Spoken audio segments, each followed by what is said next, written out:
বৃদ্ধ বয়সেও ঈমান শিখা উচিত, জওয়ান বয়সেও ঈমান শিখা উচিত, স্কুল কলেজ ইউনিভার্সিটির ছেলেদেরও শেখা উচিত। কোনো পড়ালেখা করে না তারও আখিরাত জানা উচিত। আমরা মনে করছি যে যেমনে আসি, যার যেমনে রাত কাটে দিন কাটে, কোন রকমের রাত কাটন দিন কাটন, যার মনে যা চায়, খামখেয়ালির এক জিন্দিগি আমরা নিজেদের জন্য বানিয়ে নিয়েছি। না রে বাপ, এটা জীবন না। শুধু ভাত মাছ, শুধু খাদ্য খাবার, শুধু পেশাব পায়খানা, শুধু ঘুম আর শুধু যৌন চাহিদা পূরণ, এটা মানুষের জীবন না বাপ। এতটুকুতেই মানুষ হয় না, এতটুকু তো আল্লাহ তাআলা জানোয়ারেরও পূরণ করে। এতটুকু প্রয়োজন কুকুর বিড়ালেরও তো পূরণ হয়, জন্তু জানোয়ারও তো খায়, ঘুমায়, পেশাব পায়খানা করে, জন্তু জানোয়ারও তো যৌন চাহিদা পূরণ করে। এই জন্য তো গরু ছাগলেরও বাচ্চা হয়, কুকুর বিড়ালেরও বাচ্চা হয়। তো কেমনে হয়? যদি তাদের লজ্জাস্থানের চাহিদা পূরণ না হতো তো বাচ্চা হলো কেন? তাহলে জীবন মানে তো শুধু বাচ্চারকারী না, জিন্দিগি মানে তো বাচ্চারকারী না। জীবন মানে মনের চাহিদা পূরণ না রে বাপ। তোমরা অনেক ছেলে মনে করছো এটাই, পেটে ভোক লাগলে তোমরা খানা খাচ্ছ, আর শাহওয়াত লাগলে, মনের চাহিদা তৈরি হইলে নারী ছবি, উলঙ্গ দৃশ্য, জিনা ব্যভিচার দেখছ, খালাস, দুই চাহিদা পূরণ করছ। এক পেটের চাহিদা, এক লজ্জাস্থানের চাহিদা। এরই নাম জীবন, এরই নাম জিন্দিগি, এরই নাম কতক্ষণ পরিশ্রম করে কিছু কামাই করে, তো এইটুকু কামাই দিয়া পেটের চাহিদা পূরণ করে, আর বাকি টাইম এই নারী ছবি, নাটক, সিনেমা, অশ্লীলতা, বেহায়াপনা, অসভ্যতা, নোংরামি, নাচ গান, বেহায়া, বেপর্দা, আহা, মানে লজ্জাস্থানের চাহিদা পূরণ করে। এই দুই শাহওয়াত, এক পেটের ক্ষুধা, এক যৌবনের ক্ষুধা, এরই নাম জীবন, এরই নাম মুসলমান। এতটুকুই মোমেন, এতটুকুর জন্যই আল্লাহ বানাইছেন। বলেন বাপ, একজনই বুঝে, সবাই একসাথে বুঝবে না। এত বাচ্চা কাচ্চা, এত জনের ফিকির একসাথে করলে হবে না। এই জন্য আমি বললাম যে আপনি চুপ করেন, দেখেন, এরপরে যে কাবজাব করে করুন। সবাইরে গুছাইয়া পারতেন না, একেবারে সব 100 ঠান্ডা কইরা তারপরে ওয়াজ করবেন, ওই তো নাই। এই কাবজাব করলে বুঝাইতে বুঝাইতে সময় যাবে না। তার চাইতে বলতে থাকি, যে কয়জন আল্লাহর বান্দা শুনলেন, আলহামদুলিল্লাহ, আলহামদুলিল্লাহ। এই জন্য আমি আপনাদের কাছে অনুরোধ করলাম, বাবাদের কাছে, ভাইদের কাছে, ছেলেরা তোমাদের কাছে, জিন্দিগি বোঝা উচিত। শুধু দুনিয়া অভিশপ্ত, শুধু দুনিয়া অভিশপ্ত, শুধু দুনিয়া বুঝলেন, আল্লাহ বলছে এটা কাফেরের জীবন। কোরআন শরীফে আছে, মা হিয়া ইল্লা হায়াতুনা দুনিয়া, কোরআনের আয়াত। আল্লাহ বলে কাফেরদের বক্তব্য হলো জীবন মানে কেবলই দুনিয়াটা। খোদার কসম, এটা কোরআন শরীফের আয়াত। আল্লাহ বলছে এটা কাফেরের কথা, বেঈমানের কথা। শুধু দুনিয়া, খাইয়া পয়রা ভালো আছে, এটা বেঈমানের কথা। খাইয়া পয়রা মোমেন ভালো থাকবে না, মোমেন ইমানে আমলে ভালো আছি, এটা বলবো। নামাজ রোজায় ভালো আছি, আল্লাহকে ডাইকা ভালো আছি, বউ বাচ্চা নিয়ে নামাজ পড়ে ভালো আছি, ভালো থাকলে এভাবে ভালো থাকে। ভাত তরকারি খাইয়া তো বেঈমানও ভালো আছে না, কাফেরও তার চাইতে ভালো আছে। দুনিয়া তো বেঈমানের চাইতে বেশি ভোগ করে, তার চাইতে বেশি ভোগ করে। এই বাংলাদেশের সবগুলো ধনী, সবগুলো বাংলাদেশের বড় লোক পয়সাওয়ালা একসাথ করে নেবে, এটা ইউরোপ আমেরিকার একজনের ধনীর অর্ধেক না, এক কোনাও হইতো না, কোনাও হইত না। তো কি হয়েছে? কথা বলেন না কেন? তো কি হয়েছে? কি এতে কি হয়েছে? বাংলাদেশের এই সমস্ত বাড়ি 4 তলা 5 তলা 6 তলা এগুলো বিল্ডিং, ইউরোপ আমেরিকা এগুলো বিল্ডিং ধরে কেউ, এটি তো গরুর ঘরও না, এগুলো তো মূর্খের ঘরও ধরে না। এই সমস্ত প্রাইভেট কারে ইউরোপ আমেরিকাতে, এই প্রাইভেট কারে ছাগল টানে। কথা বুঝেন নাই আমার? তো এটা কোনো ছাগল টানে, বাস্তব ছাগল টানে। জাপানে অত্যাধুনিক প্রাইভেট কার দিয়ে ছাগল টানে। তাইলে আমি বুঝাইতে চাইলাম, দুনিয়া তো তেমন কিছুই না বাপ। যদি কিছুই হতো, দুনিয়ায় যদি মূল আকাঙ্ক্ষা প্রিয় বস্তু হতো, তো আল্লাহ বেঈমানকে দিত না, ইমানদারকেই দিত। কিন্তু আল্লাহ তাআলা যেহেতু নাফরমানদেরকে দিয়ে দিছে, এটা বুঝাই যায় মুমিনের প্রিয় বস্তু আখিরাত, মুমিনের প্রিয় বস্তু জান্নাত। মুমিন সফল হবে সেদিন হাসরের ময়দানে ডান হাতে আমলনামা পাবে যেদিন, ইনশাআল্লাহ। হ্যাঁ, সেদিনই মুমিনের সফলতা। فأما من أوتي كتابه بيمينه, রব্বুল আলামিন বলেন হাসরের ময়দানে যার হাতে ডান হাতে আমলনামা দেয়া হবে, ফায়াকুলু হা উমকরাউ কিতাবিয়া, ওই ঈমানদার নেককার নিজের পরিচিত মানুষগুলোকে চিৎকার করে দেখিয়ে বলবে, দেখো দেখো, হা উমকরাউ কিতাবিয়া, এই যে দেখো আনিসুর রহমান আশরাফি, এই যে দেখো পোস্টার, এখানে নাম। ঠিক এমন দেখিয়ে বলবে, এই যে দেখো আমার নাম জান্নাতীদের তালিকায় উঠে গেছে। ইকরাউ কিতাবিয়া, হাসরবাসী আমার আমলনামা পড়ে দেখো, আমার নাম দেখো। পরিচিত জন, হ্যাঁ মনে রাখবেন এটা মজার কথা, যে প্রত্যেককে কিয়ামতের দিন পরিচিত জনদের সাথে উঠাবে। আমগরে কোনো সিনের মানুষের লাগে উঠাবে, কিন্তু আমি আর চিনি উঠে বুকি, আমার উঠে বা হাদিসের লাগে। আল্লাহ কবুল, আল্লাহ কবুল করেন, আল্লাহ কবুল করেন। আল্লাহ আমাদেরকে একসাথে বানান, একসাথে বানান। এই জন্য বললাম পরিচিত জনদের মধ্যে উঠাবে, চেনা চেনা মানুষদের সাথে। তো এই নেককার লোক বলবে পরিচিত সবাইকে, দেখো দেখো আমার আমলনামা দেখো, ইকরাউ কিতাবিয়া, তোমরা পড়ো আমার আমলনামা, আমার নাম জান্নাতীদের তালিকায়।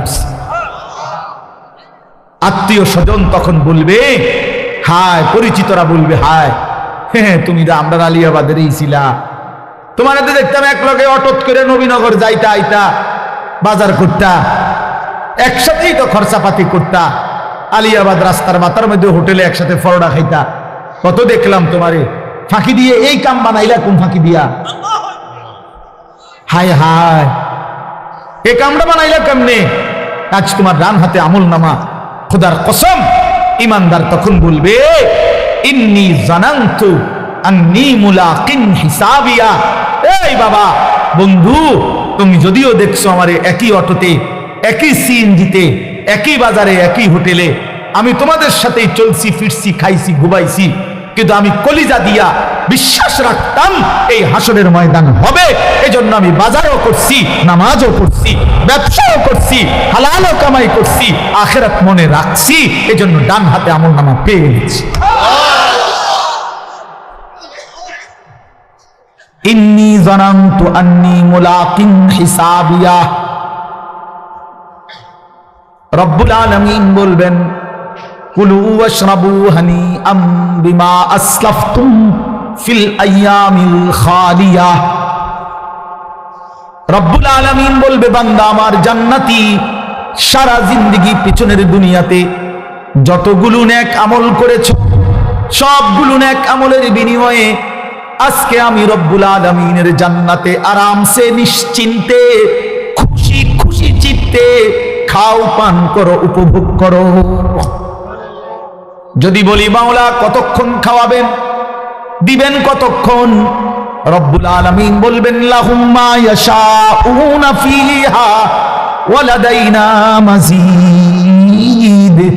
আল্লাহ বলেন, বান্দা জান্নাতে তুমি চাইবা যতক্ষণ, আমি রব্বুল আলামিন দেব ততক্ষণ। না বন্ধু, শেষ হয় নাই।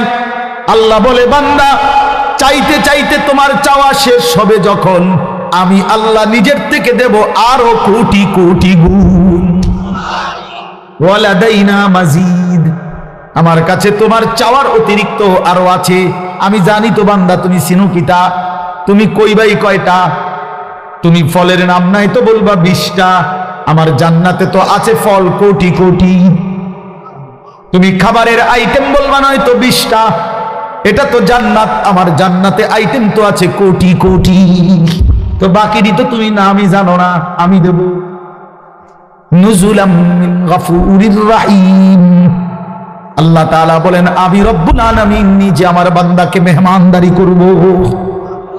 আল্লাহ বলেন, বান্দা আমি বলছি আমি করব মেহমানদারি। তাইলে বান্দা তুমি ভেবে দেখো আমি রব্বুল আলামিন কত বড়, এত বড় মাওলার মেহমানদারিটা হবে কত বড়। এই জন্য প্রিয় ছেলেরা, বাবারা, হ্যাঁ, আমরা যারা চেষ্টা করি নামাজ পড়তে, হালাল পথে চলতে, আমরা বেউকুফ না। আমনে আমগরে বোকা ভাববেন না। আমনে বেডি দেখা, নারী দেখা, নাটক দেখা, সিনেমা দেখা, বিড়ি খাইয়া, সিগারেট খাইয়া, সুদ খাইয়া, ঘুষ খাইয়া, পাটপারি শিকারি কইরা আমনে মনে করছেন চালাক। আমনে বেউকুফ, আহাম্মক, আহাম্মক, আহাম্মক বেটা তুই, বোকা বেটা তুই, বোকা। চালাক তো ইমানদার, চালাক তো সাজদাওয়ালা, চালাক তো হালাল উপার্জনকারী, চালাক সে আল্লাহর গোলামি করেছে। বাকিগুলো বেওকুফ বেটা, আহাম্মক বেটা, আহাম্মক। লা ইয়াকিলুন, লা ইয়াফকাহুন, লা ইয়ালামুন। কোরআন শরীফ আল্লাহ বলছেন নাফরমান কিচ্ছু বুঝে না, নাফরমান কিচ্ছু জানে না, নাফরমানের কোনো আক্কলে না, এটা ব্যাককল, বেফতারি না, এটা প্লাস্টিক বেটা, পাগল কোথাকার। সারাদিনে একটা সেজদা দেয় না, তুই মানুষ কিসের বেটা? কিসের মানুষ বেটা? রাস্তার জানোয়ার দেখো না, রাস্তার কুকুর বিড়াল দেখো না, ওই জানোয়ারকে দেখলেই তো বুঝতে পারো যে ওই জানোয়ার সেজদা দেয় না। তুমি মানুষরূপী জানোয়ারও সেজদা দেয় না, তো তোমার মিল হইলে তো জানোয়ারের লগে মিল হয়, মানুষের সাথে মিল কিসের আবার? মানুষ তো সেজদা দেয়, মুমিন তো মসজিদে সেজদা দেয়, মুমিন তো আল্লাহর গোলামি করে, তো জানোয়ার আবার বুদ্ধিমান হয় কেমন? হাইওয়ান আবার বুদ্ধিমান হয় কেমন? চতুষ্পদ জন্তু আবার বুদ্ধিমান হয় কিভাবে বেটা? এই জন্য বাত মাছ, পেশাব, পায়খানা এটারই জীবন মনে করো না বাপ। ছেলেদেরকে বললাম, প্রিয় বন্ধু, নষ্ট হইও না, নষ্ট হইও না, নষ্ট হইও না। কেউ তোমার কথা খবর নিবে না। নিজের চরিত্র, নিজের আখলাক নষ্ট করে দিলে, নিজের যৌন ক্ষমতা নষ্ট হয়ে গেলে, নিজের শারীরিক সক্ষমতা নষ্ট হয়ে গেলে, এই পৃথিবীর কেউ তোমার দিকে আর থুতুও মারবে না। তোমার পাও ভাঙলে তোমার সমবয়সী গত 5 বছর যেই বন্ধুরা তোমার লগে আড্ডা দিত, আজ তোমার মোটরসাইকেল অ্যাক্সিডেন্টে পাও ভাঙলে তোমার আর কোনো বন্ধু নিজের পাও নিজে ভাঙবে না, তোমারটাই তোমার ভাঙ্গা পাও নিয়ে পড়ে থাকতে হবে। হ্যাঁ, তুমি নষ্ট হয়ে গেলে, তুমি পচে গেলে, তোমার রোগ হয়ে গেলে, তোমার মারাত্মক ক্ষতি হয়ে গেলে, আর বন্ধু নামের ওই দুশ্মনরা, বন্ধু নামের এই শয়তানরা আর কেউ খবর না। দুনিয়াতেই তুমি পর হয়ে যাবে, আর আখিরাতে তো চিনবেই না। আল আখিল্লাউ ইয়াওমাইদিন বা'দুহুম লিবা'দিন আদুউ ইল্লাল মুত্তাকিন। আল্লাহ কোরআনে বলছে, ওহ অসাধারণ আয়াত। আল্লাহ কোরআনে বলছে, তাকওয়া ব্যতীত, মুত্তাকি ছাড়া, নেককার নামাজি বন্দিগিওয়ালা ছাড়া বাকি সমস্ত বন্ধুত্ব, খোদার কসম আল্লাহ বলছে কিয়ামতের দিন একে অপরের শত্রু হয়ে যাবে। শুধু বন্ধুত্ব থাকবে তাদের মাঝে যাদের মধ্যে তাকওয়ার কারণে ছিল, ঈমান আমলের সম্পর্ক ছিল। আপনাদের সাথে আমার এই সম্পর্ক আল্লাহর দ্বীনের জন্য। আলহাজ শাহাবুদ্দিন সাহেবের সাথে আমার ব্যক্তিগত অথবা কোনো ব্যবসায়িক পারিবারিক কোনো লেনদেন নেই, 1 টাকার কোনো লেনদেন নেই, শুধু আল্লাহর জন্যই মহব্বত করি। আপনারা সবাই মহব্বত করেন আল্লাহর জন্য, আল্লাহর দ্বীনের জন্য, শুধু আল্লাহর জন্য। হ্যাঁ, এজন্য এই সম্পর্ক ইনশাআল্লাহ কাজে লাগবে। কোরআন শরীফ আল্লাহ বলছে, ইয়া ইবাদি লা খাউফুন আলাইকুমুল ইয়াওমা ওয়ালা আনতুম তাহজানুন।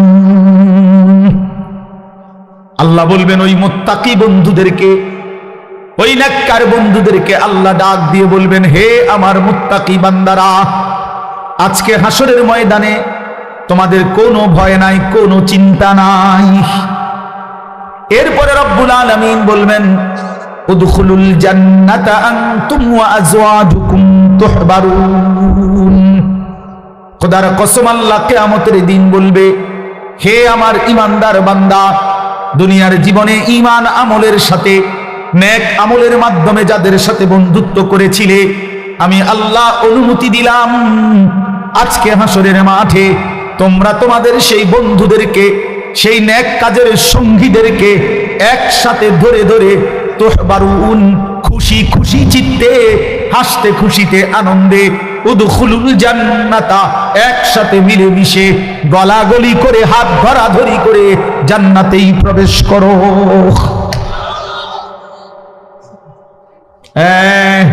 তখন দেখবা গাঞ্জাখোর, তুমি বুঝবা তোমার আরেক গাঞ্জাখোর বন্ধু তোমার দিকে থুতু মারে।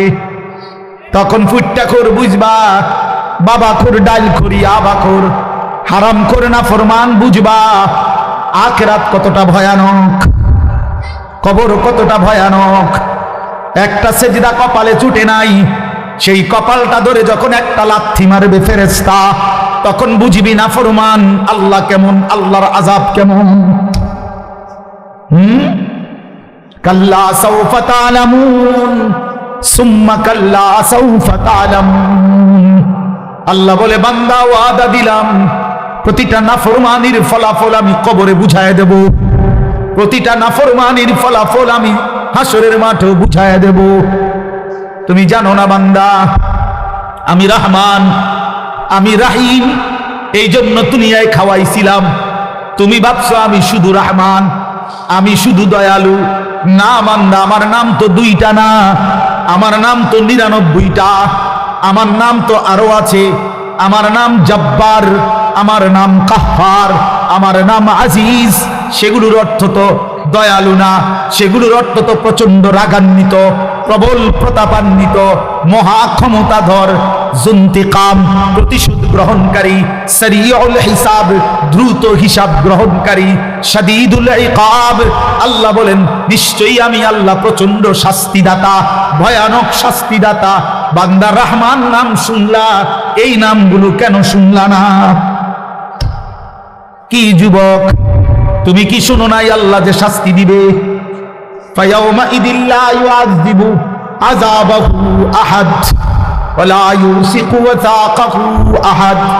আল্লাহ বলে নাফরমান, বেঈমান, মনে রাখিস আমি আল্লাহ তোরে হাসরের ময়দানে এমন আযাব শাস্তি দেব রে, খোদার কসম বান্দা এমন শাস্তি জগতে তোরে কেউ দেয় নাই, এমন মার তোরে আর কেউ মারে নাই। তুই আমার প্রতি ফোঁটা পানির হিসাব দিতে হবে, তুই আমার প্রতি ফোঁটা নিঃশ্বাসের হিসাব দিতে হবে। তুই কি ভাবছো বান্দা আমি বুঝি এত বড় আসমান বেহুদা বানাইছি? আমি বুঝি এত বড় জমিন বেহুদা বানাইছি? আমি বুঝি প্রতিদিন রাত্র দিন এমনি এমনি আনতেছি? আমি বুঝি এই রোদ বৃষ্টি আলো পানি, এই গাছ ফুল ফল ফসল, এই খাদ্য খাবার, এই তোমার হায়াত, এই জিন্দিগি আমি এমনি এমনি দিয়েছি? কেমনে ভাবলা? বলো কি বান্দা এই কল্পনা ছাড়া কিছুই করে না? কোন লক্ষ্য উদ্দেশ্য ছাড়া যদি কেউ চলে কিছু করে সে তো পাগল, নাউজুবিল্লাহ। তাহলে এত বড় কায়নাত আমি বুঝি এমনি বানাইছি? তোমার মতো মানুষ আমি 9 মাস মায়ের জরায়ুর মধ্যে রাইখা বানাইলাম, 2 মাস এই পৃথিবীর কোন 2 বছর আমি আল্লাহ তোমার মায়ের পবিত্র দুধ পান করাইলাম, এমনি এমনি এমনি এমনি। আশ্চর্য কথা শুনেন, আজীব কথা শুনেন, তাহলে বুঝবেন। প্রতিটা মানুষের খাবার পানি মানুষের মুখ দিয়েই তো খায় না, কথা বলেন না? জন্মের পর প্রথম দিন থেকেই এই দুধ পান করে, যে কোন দিক দিয়া? মুখ দিয়া কিনা? কিন্তু আশ্চর্য হলো মায়ের পেটে বাচ্চা যখন থাকে তখন বাচ্চার খাবার হিসাবে আল্লাহ তাআলা মায়ের নাপাক রক্ত, যেটা মহিলাদের পেটে বাচ্চা আসলেই মাসিক ঋতুস্রাব বন্ধ হয়ে যায়, যতদিন বাচ্চা না হয় ততদিন আর মাসিক ঋতুস্রাব হয় না, মাসিক রক্ত বের হয় না। এই পুরাটা নাপাক রক্ত আল্লাহ তাআলা ওই বাচ্চাটাকে পান করায় আল্লাহর কুদরতে। কিন্তু মজার বিষয় হলো আমরা একটা কিতাবে পড়ছি, সাহাল ইবনে আব্দুল্লাহ তুস্তারি এক বড় বুজুর্গ ছিলেন, উনি এই কথা বলছেন যে হে আল্লাহর বান্দা শুনো, এই জিহ্বাকে আল্লাহ তাআলা এতটা পবিত্র বানাইছেন, এই ঠোঁট আল্লাহ এতটা পবিত্র বানাইছেন, এই জবান আল্লাহ তাআলা এতটা পবিত্র বানাইছেন। মায়ের পেটের 9 মাসের সন্তানের খাবার যেহেতু নাপাক রক্ত, এই জন্য আল্লাহ তাআলা ওই রক্তটা মুখ দিয়া, জিহ্বা দিয়া, ঠোঁট দিয়া পান করায় না, নাভির সাথে আলাদা একটা লাইন করে দিয়া ওই 9টা মাস মায়ের নাপাক রক্ত নাভির মাধ্যমে আলাদা পাইপ দিয়া আল্লাহ তাআলা সন্তানের মধ্যে পৌঁছায়, কিন্তু যেদিন মায়ের পেট থেকে বের হয় সেদিন যে দুধ পান করে সেটা তো পবিত্র, এজন্য পবিত্র বস্তু দিয়েই সর্বপ্রথম ঠোঁট এবং জিহ্বা ভিজায়।